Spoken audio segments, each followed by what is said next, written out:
अल्लाह का इस्लाम मानिए, मुल्ला का इस्लाम छोड़ दीजिए। मुसलमान जिस दिन अल्लाह का इस्लाम फॉलो करने लगेगा पुख्ता तरीके से, उसी दिन सब बदलाव आ जाएगा। आप कौन है मुझे बताने वाले कि मैं जहन्नम में जाऊंगी कि जन्नत में जाऊंगी? आपका तो खुद का पता नहीं है मुल्लाओं का कि जहन्नम में जाएंगे कि जन्नत में जाएंगे। क्योंकि हम कीमती सामान है इसलिए ढक के रखना चाहिए। व्हाट द हेल, मैं सामान नहीं हूं, मैं सम्मान हूं देश का और दुनिया का। कुरान में ये नकाब वकाब एंड ऑल का जिक्र ही नहीं है। मैम, जिस तरह से आपने देखा जो ये पूरा का पूरा हिजाब वाला मामला है, अब पाकिस्तान भी कूद पड़ा है कि भारत में अल्पसंख्यक सुरक्षित नहीं। राजवीर भाई, पहली बात तो पाकिस्तान को कोई लेना देना नहीं होना चाहिए, वहां अपने अल्पसंख्यकों की चिंता करनी चाहिए। उन्होंने हमारे अल्पसंख्यकों के साथ क्या किया है? कितने परसेंट थे, कितने परसेंट रह गए?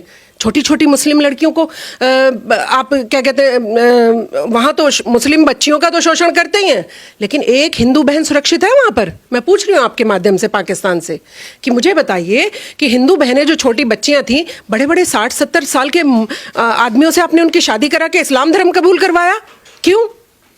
ये है आपके अल्पसंख्यक के विचार, और अब भारत को आप बीच में बात करने आ जाते हैं। मैं कह रही हूँ गेट आउट, आपको कोई लेना देना नहीं है। मेरे देश का जो भी कानून कहता है उसको मुस्लिम फॉलो करेगा। और दूसरी बात, कोई विवाद भी होगा ना, हम निपटा लेंगे अपने आप। भारत में सब सशक्त हैं, सब खुद निपटा सकते हैं। प्रधानमंत्री से मैं अपनी बात खुद कह सकती हूँ, मुझे बीच में मीडिएटर पाकिस्तान की जरूरत नहीं है, इसलिए वो अपनी हद में रहे, औकात में रहे। शबनम जी, एक बात और निकल के आ रही है, ओवैसी साहब भी इस समय मैदान में है कि देखिए किस तरह से मुस्कान का आपने वीडियो देखा होगा। राजनीति राजवीर भाई, आप ये सोचिए मुद्दा क्या था?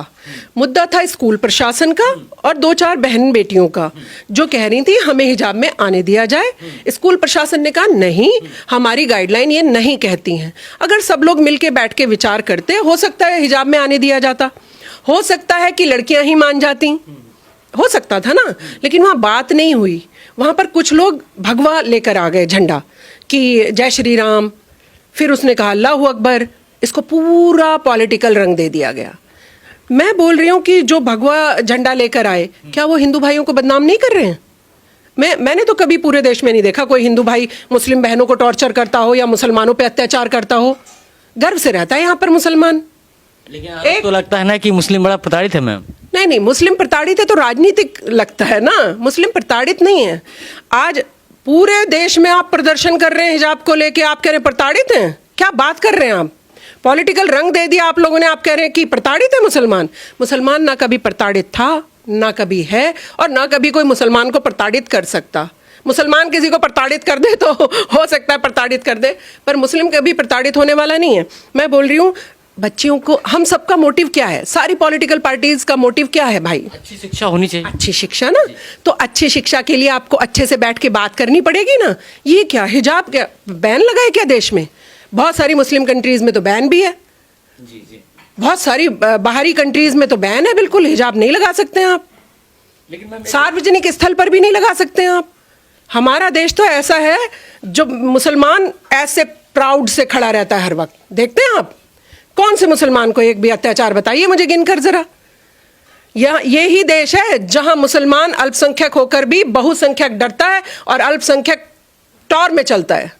लेकिन प्रियंका गांधी मैदान में है मैम, देख रहे हैं, कह रहे हैं कि बच्चियां हैं चाहे हिजाब पहन। भाई, मैं प्रियंका दीदी के लिए बस इतनी बात कहूंगी, मेरी बड़ी बहन है और बड़े घराने से आती हैं, पॉलिटिशियन भी हैं, बहुत सम्मान करती हूँ मैं उनका।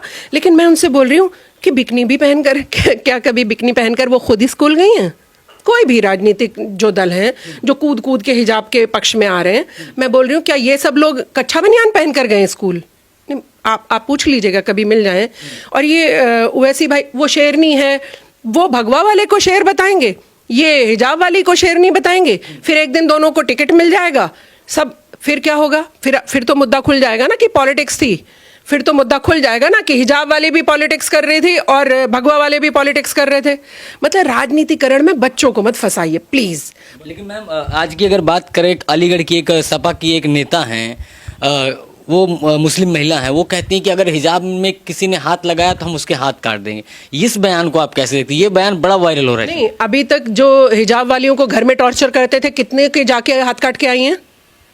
आप हिजाब बाहर वाला मत देखिए ना, हिजाब वाली लड़की जो घर में रहती थी, जो उसका शोषण घर वाले करते थे, उनके हाथ काट के आई हैं कभी?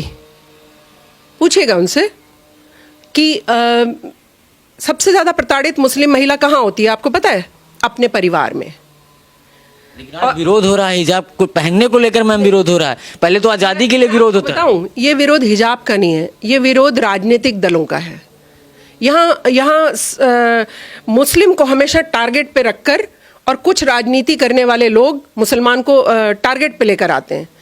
क्या आप एक बात बताइए कि अगर हम हिजाब के पक्ष में भी ना हो, कोई बात नहीं, आपके अपने व्यू हो सकते हैं, आपका अपना पहनावा हो सकता है, तो कल आप निक्कर बनियान पहन के स्कूल कॉलेज तो नहीं आने लगेंगे ना, फिर भी एक मर्यादा रखेंगे। और सारे